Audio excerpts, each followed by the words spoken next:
Oi, eu sou a Gabi Xavier e hoje tô aqui mais uma vez para falar de Kimetsu no Yaiba. Eu não faço review de todos os capítulos, mas como estamos na teórica reta final, tem muita coisa acontecendo e sempre que algo muito revelador surge, eu venho pra gente falar sobre essa revelação e o que isso pode indicar para esses últimos prováveis acontecimentos. Deixa o seu like, esse vídeo tem spoiler do mangá, só fica se você quiser, mas o like é importante, pode deixar antes de sair. Se inscreve no canal se não for inscrito para acompanhar todos estes reviews, comentários, análises, indicações que saem sempre, vlogs do Japão que estão saindo, então bem interessantes. E vai ter dica para quem quer viajar para o Japão ou sonha com isso um dia. Bem, sem enrolação, vamos discutir Kimetsu no Yaiba, futuro da Nezuko, que começa a ficar cada vez mais aparente, definido, e Muzan. O que vai acontecer com ele? Será que realmente este será, como foi dito, o último grande embate, a última grande luta?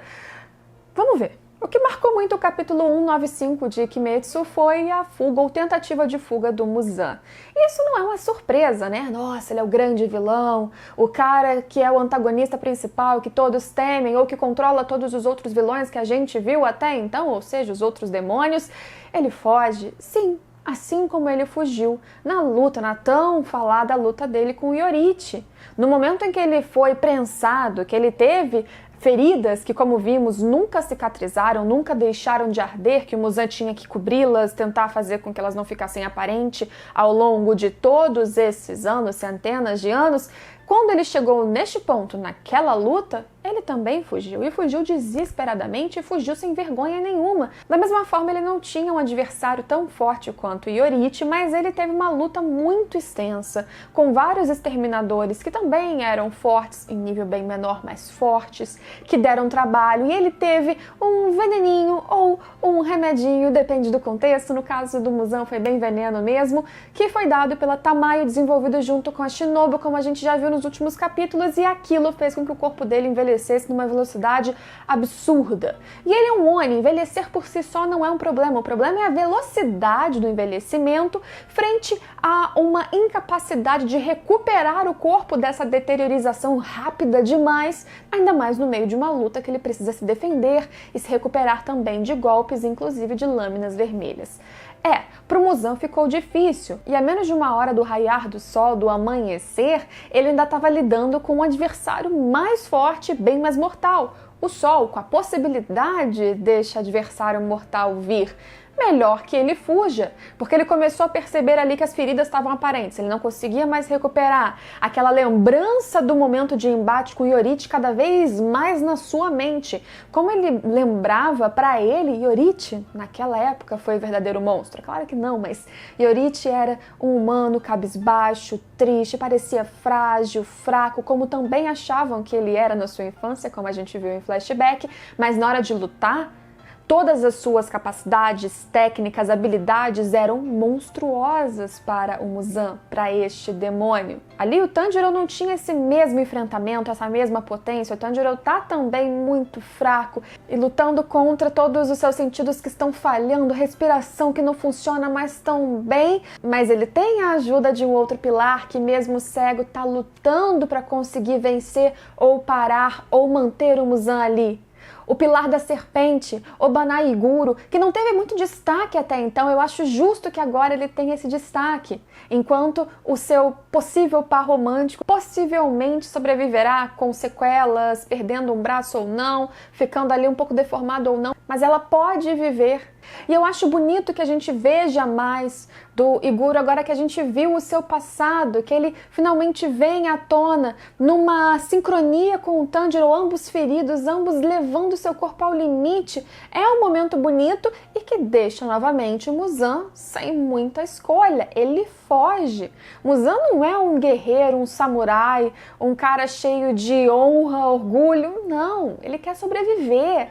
Ele faz de tudo e utilizou a todos e, sobretudo, transformou outros em demônios para lhe servirem, para que eles fossem atrás da sua cura, da sua total imortalidade, sem nenhuma vulnerabilidade, seja ao sol ou qualquer coisa. Tudo na cabeça dele gira em torno da sua máxima recuperação, máxima força, máxima soberania de um ser perfeito que ele nunca foi. Muito menos quando era humano, flashback que parece cada vez mais próximo de chegar, nem como demônio. E ele foge e ele comenta que agora um ataque ali de perfuração seria muito mais perigoso do que um arranhão com a espada, e é justamente isso que ele recebe. Olha como tá perigoso para ele, ele ainda não conseguiu fugir. E, novamente, muito por causa da parceria do Tanjiro com o Iguro. Será que eles serão capazes suficientes para parar o Muzan? Porque, como eu disse nessa batalha no meu último vídeo, cada minuto representa algo, cada minuto pode ser uma grande virada, a cada minuto ele pode escapar rapidamente, como escapou do próprio Iorichi. E aí? Admito que quando ele começou a fugir no mangá, eu dei uma respirada fundo, porque falei, não é possível. Não acredito que eles vão acabar com essa luta e esse vai ser o time skip, ele simplesmente fugir, depois de parecer que finalmente essa luta seria a final, que teoricamente tivemos a confirmação de que ela seria, de que as respostas terminariam com o término dessa luta. Não é possível que ele vai fugir. Ele ainda não escapou, mas ele está tentando. E surge no final do capítulo aquela que pode dar uma nova virada positiva ou não para o que está acontecendo. Nezuko, que agora mostra o seu olho que ela vinha tapando, né, ao longo dos últimos capítulos das suas últimas aparições, um olho humano. Por questões de desenho ou não, as presas que eu achei que tinham sumido ainda estão lá, mas ela realmente está tendo uma transformação ou uma parcial transformação. O que fica de dúvida é se a transformação da Nezuko com o que ela recebeu da Tamayo já chegou ao fim, portanto ela é e será meio humana, meio demônio. Se for assim, o que isso representa para o seu corpo? Será então que ela perdeu um pouco das suas habilidades e forças demoníacas? Será que ela perdeu a vontade de um demônio de ingerir comida, carne humana? Ela não precisa de forma nenhuma disso mais? Presumo que a sua habilidade de andar embaixo do sol continue, uma vez que ela ainda está se aproximando mais de ser uma humana do que ela era anteriormente como Oni. Mas, de novo, essa transformação para ela será completa? Tá parada? Será que ao longo do tempo, quanto mais passa, assim como o Muzan também sofre consequências, ela vai se transformando mais em humana?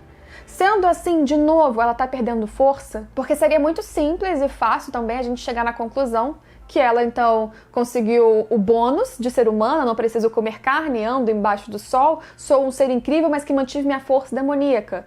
Possivelmente, para trazer um clímax mais interessante, ela chegaria com propriedades boas, uma boa cartada para o lado ali dos humanos, mas enfraquecida, sem saber muito bem como lidar com o próprio corpo e com a transformação que ela está lutando contra, talvez, porque ela está suando muito. É só pelo esforço deste caminho ou porque o seu corpo realmente está ficando mais fraco? E quando ela aparecer ali, ela vai dar um medo no Muzan mais ainda, ou o Muzan ali verá uma possível chance dele ter aquilo que ele sempre ambicionou? A força total, o fim das suas vulnerabilidades, consumir a Nezuko que anda embaixo do sol sendo Oni e talvez conseguir ele mesmo para si essas habilidades. Será que ele ficaria? Será que ele muda a sua ideia de escapar e tentaria agora focar na Nezuko? E Nezuko teria habilidade e capacidade de se defender ou de defender os outros? Alguém conseguiria a proteger se o plano do Muzan mudasse para isso? E ele teria força total para enfrentar quem quer que surgisse naquele caminho? Zenitsu ainda seria capaz de surgir e se mostrar nessa luta ainda mais com a chegada da Nezuko? O que vocês acham que pode acontecer? Eu ainda espero e aposto, muito esperançosa, que a luta vai continuar, que a gente não vai ter o Muzan fugindo e fim. E ainda sinto que estamos cada vez mais próximos também do grande flashback do Muzan, para a gente entender quem ele é. De repente, através do seu flashback, também ver quem era aquele médico que de alguma maneira o transformou em demônio. Foi sem querer ou não? Eu ainda acredito muito na vontade de terminar essa obra no seu ápice, de forma redonda, sem fugir para uma extensão desnecessária apenas para aproveitar o hype, que é imenso. O mangá de Kimetsu está quebrando recorde atrás de recorde, ao ponto de um ranking de top 20 mangás mais vendidos a gente ter nessa lista quase totalmente apenas volumes de Kimetsu. É surreal, é um sucesso absoluto, o que refletiu no anime e possivelmente vai refletir ainda pro filme que vai sair, quem sabe para as próximas temporadas, mas eu ainda acredito num fim que termina independente do consumo e aproveitamento desse hype, se a história não pedir um alongamento por si só. A gente pode até apostar em spin-offs, alguns materiais derivados, aprofundando aqui e ali, fora do Japão, num personagem X ou num flashback ali, mas eu acredito que Tanjiro, Muzan, Nezuko, terminando este foco, com todos os pilares quase mortos ou mortos, com tudo que a gente conhece destruído para derrotar esse Muzan, a gente precisa terminar. Até em nome desses que morreram. Quando o Muzan foge nesse capítulo, o pensamento que vem à mente é justamente o pensamento comum para mim como leitora também. Tantos morreram para chegar nesse ponto, para essa luta, para essa chance, para ele fugir, simplesmente? Pode acontecer? Pode. Como eu disse, aconteceu lá na luta dele com Yorichi, que era um super espadachim, que era um super exterminador de Oni. Talvez o maior e melhor que já tivemos até hoje, que já presenciamos até este momento, mas agora não dá mais. A questão precisa ser encerrada, ele precisa ser eliminado, a história precisa terminar de ser contada. Tem gente apostando aí até o capítulo 200, eu acho que até o 200 a gente não termina a batalha e todos os últimos acertos e explicações. Estou feliz e é coerente que a Nezuko nesse ponto seja uma grande chave para a luta, de forma positiva ou não, como a gente já teve muitos momentos em Kimetsu que levamos pedrada na cabeça, a coisa aconteceu de forma terrível, mesmo que o fim seja positivo, ainda espero mortes para acontecer nessa luta sim, para além da morte do Muzan, podemos ainda ter perdas aqui e ali, momentos drásticos, essa é a cara de Kimetsu, uma história que é light em vários pontos, que segue padrões comuns em vários outros, mas que não tem medo de matar se precisar. Novamente eu pergunto, vocês acham que a história teria coragem de matar o seu protagonista no final? Ou seria outro? Ou não, já tivemos mortes o suficiente, só vai morrer ali no cantinho quem já tá machucado e pronto.